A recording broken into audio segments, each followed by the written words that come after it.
Lettre 96 à Sœur Agnès de Jésus, juillet ou bien août 1889. Petit agneau chéri, laissez bêler un peu votre pauvre agnelet. L'agneau m'a fait du bien dimanche. Il y a surtout une phrase qui a été pour moi lumineuse. C'était « Retenons une parole qui pourrait nous élever ». C'est vrai qu'il faut tout garder pour Jésus avec un soin jaloux. Agneau chéri, qu'il fait bon travailler pour Jésus seul, pour lui tout seul. Oh alors comme le cœur est rempli, comme on se sent légère. Petit Belloni, annotation.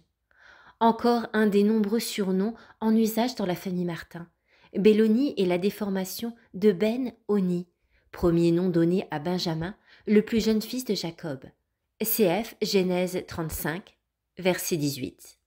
Petit Belloni de Jésus, priez pour le pauvre petit grain de sable, que le grain de sable soit toujours à sa place, c'est-à-dire sous les pieds de tous, que personne ne pense à lui, que son existence soit pour ainsi dire ignorée. Le grain de sable ne désire pas d'être humilié. C'est encore trop glorieux, puisqu'on serait obligé de s'occuper de lui. Il ne désire qu'une chose, être oublié, compter pour rien. Mais il désire être vu de Jésus. Si le regard des créatures ne peuvent s'abaisser jusqu'à lui, que du moins la face ensanglantée de Jésus se tourne vers lui. Il ne désire qu'un regard, un seul regard. S'il était possible à un grain de sable de consoler Jésus, d'essuyer ses larmes, comme il en est un qui voudrait le faire, que Jésus prenne le pauvre grain de sable et qu'il le cache dans sa face adorable. Là, le pauvre atome n'aura plus rien à craindre. Il sera sûr de ne plus pécher. Le grain de sable veut à tout prix sauver des âmes. Il faut que Jésus lui accorde cette grâce, petite Véronique. Annotation. Selon la tradition, Véronique est la femme qui, lors de la Passion, essuya la face du Christ avec un linge. Petite Véronique, demandez cette grâce à la face lumineuse de Jésus.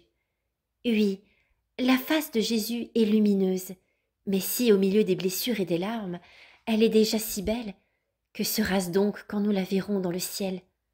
Oh, le ciel, le ciel!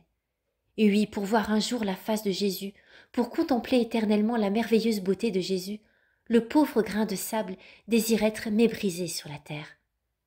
Agneau chéri, demandez à Jésus que son grain de sable se dépêche de sauver beaucoup d'âmes en peu de temps, pour voler plus promptement vers sa face chérie. Je souffre, mais l'espoir de la patrie me donne du courage. Bientôt nous serons au ciel. Là il n'y aura plus de jour ni de nuit, mais la face de Jésus fera régner une lumière sans égale. Agneau chéri, comprenez le grain de sable. Il ne sait pas ce qu'il dit ce soir, mais bien sûr, il n'avait pas l'intention d'écrire un seul mot de tout ce qu'il a griffonné.